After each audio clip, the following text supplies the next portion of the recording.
sekalian, mari kita bersama-sama masuk dalam hadirat Tuhan yang Maha Mulia.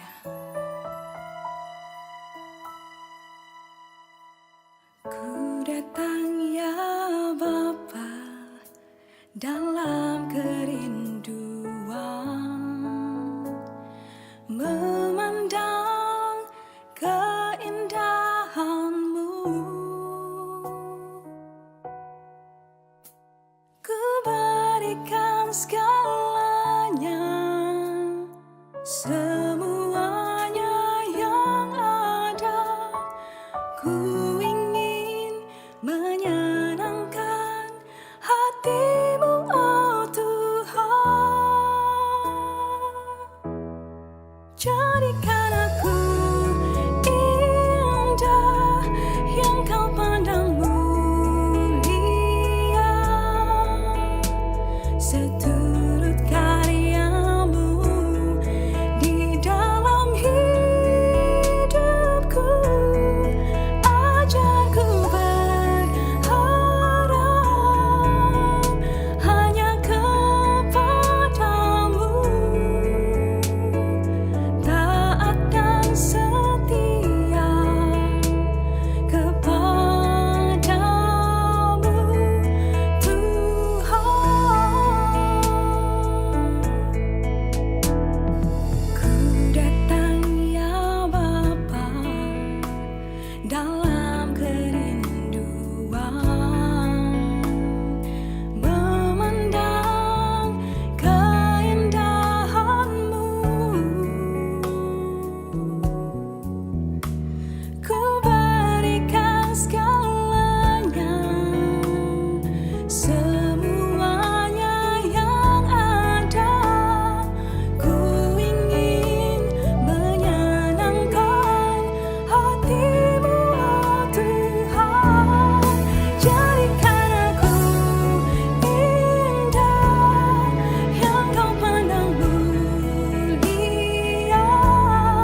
Haleluya, puji Tuhan. Selamat pagi, salam sejahtera dalam kasih Tuhan kita, Yesus Kristus.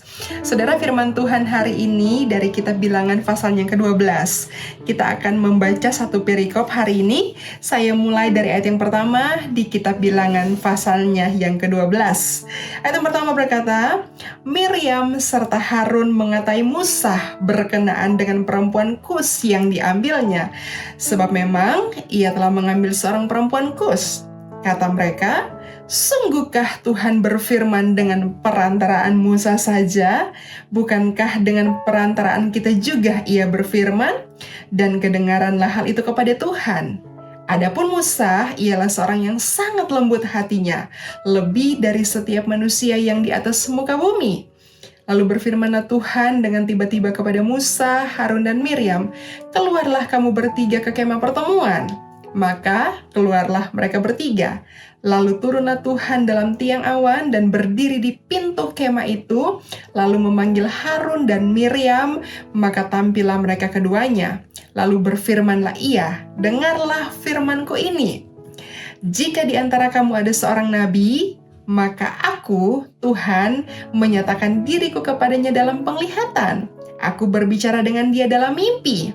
Namun bukan demikian hambaku Musa, seorang yang setia dalam segenap rumahku. Berhadap-hadapan aku berbicara dengan dia secara terus terang, bukan dengan teka-teki, dan ia memandang rupa Tuhan. Mengapakah kamu tidak takut mengatai hambaku Musa? Sebab itu bangkitlah murka Tuhan terhadap mereka, lalu pergilah ia. Dan ketika awan telah naik dari atas kemah, maka tampaklah Miriam kena kusta putih seperti salju. Ketika Harun berpaling kepada Miriam, maka dilihatnya bahwa dia kena kusta. Nah, Bapak Ibu Saudara yang dikasihi oleh Tuhan, perikop ini mengisahkan kepada kita bahwa Miriam dan Harun, yaitu kakak-kakak Musa, mengatai Musa berkenaan dengan istrinya. Nah, tidak ada catatan dalam firman Tuhan bahwa Musa ini memiliki istri lain selain Sipora, begitu ya. Istri Musa itu cuma satu, yaitu istrinya yang bernama Sipora ini. Dan kata perempuan Kus di ayat 1 yang kita bacakan dalam kitab Bilangan pasal 12 ini, itu dimaksudkan memang merujuk kepada Sipora, tapi itu merupakan olok-olokan dari Miriam dan Harun terhadap Sipora karena konon katanya Sipora ini memiliki kulit yang hitam seperti orang negro. Walaupun sebenarnya dia berasal dari bangsa Midian, dan bangsa Midian itu kulitnya tidak hitam sebenarnya. Tapi Sipora ini, dia memiliki kulit yang begitu hitam, sehingga dia diolok-olok oleh Harun dan Miriam dengan kata perempuan Kus itu. Nah, saudara perhatikan ya sampai di sini bahwa ternyata dari zaman Musa pun sudah ada ya persoalan dalam rumah tangga itu. Persoalan di antara ipar-iparan, persoalan di antara menantu dan mertua. Ternyata itu bukan baru hits di zaman sekarang ya. Ketidakcocokan antara mertua menantu, saudara ipar dan saudara kandung apalah sebagainya. Ternyata persoalan-persoalan yang demikian itu sudah terjadi dari zaman Musa bahkan begitu ya. Lalu apa saudara? Pelajaran dan berkat apa yang bisa kita ambil dari firman Tuhan hari ini? Saudara, kalau kita melihat firman Tuhan tadi mencatat bahwa Miriam dan Harun ini mengatai Musa. Dan di ayat yang kedua mengatakan bahwa kedengaranlah hal itu kepada Tuhan. Lalu di ayat yang kelima mencatat bahwa Tuhan turun dalam rupa tiang awan di depan pintu kemah dan berfirman kepada mereka. Apa yang difirmankan oleh Tuhan? Itu ada di ayat yang ke-6 hingga ayat yang ke-8. Bapak Saudara bisa membacanya kembali. Lalu kemudian di ayat yang ke-9 di situ ditegaskan bahwa Tuhan murka terhadap Miriam dan Harun, dan saat itu juga Miriam kena kusta. Saudara yang dikasihi oleh Tuhan, saya ingat ada satu quotes yang pernah disampaikan oleh Bapak Gembala kita. Quotes itu mengatakan bahwa jika kita turun tangan, maka Tuhan akan angkat tangan. Tapi jika kita angkat tangan, maka Tuhan yang akan turun tangan untuk membela perkara kita. Jadi konon katanya ketika kita berusaha sebisa kita begitu ya untuk membela perkara-perkara kita, maka Tuhan akan diam. Tapi jika kita yang diam dan menantikan Tuhan, maka Tuhan yang akan turun dan membela perkara kita. Itu ada ayatnya dalam firman Tuhan bahwa adalah baik untuk menanti dengan diam pertolongan Tuhan. Maka Tuhan yang akan menolong saudara dan saya ketika kita berdiam diri menantikan Dia yang berperkara dalam kehidupan setiap kita. Dan saudara, hal itu yang terjadi pada Musa ya. Di satu perikop ini, saya tidak mendapati dicatat bahwa Musa ini berespon terhadap ulah dari kakak-kakaknya itu.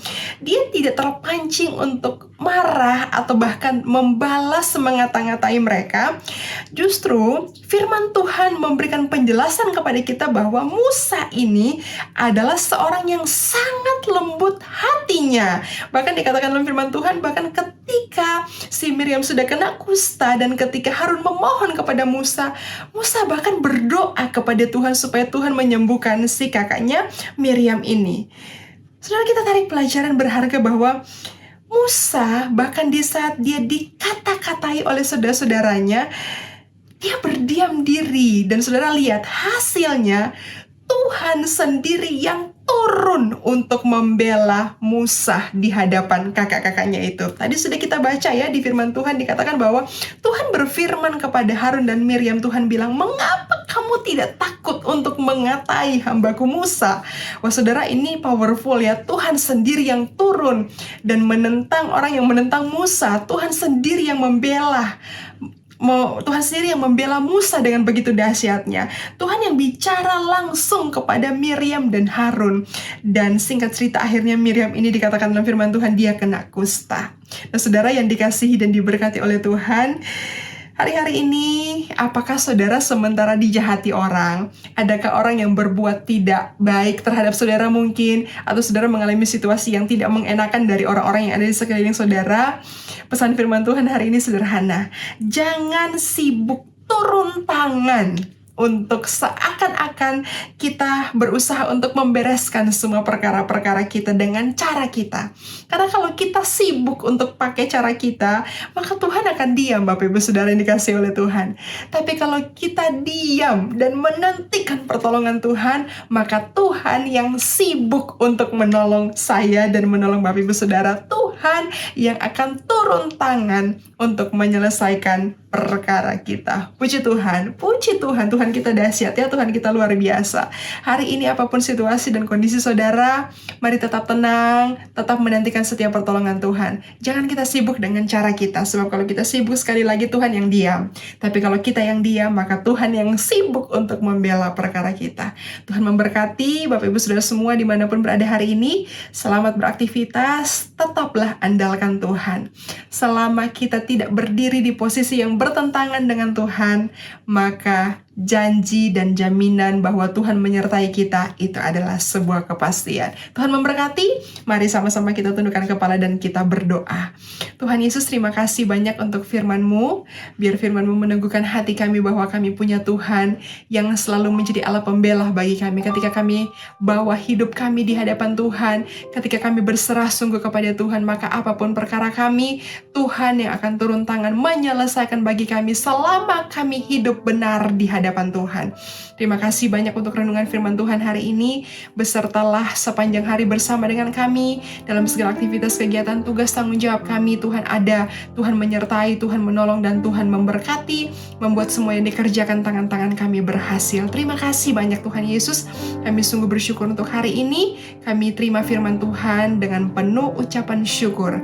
Hanya di dalam nama Tuhan Yesus kami berdoa. Haleluya. Amin.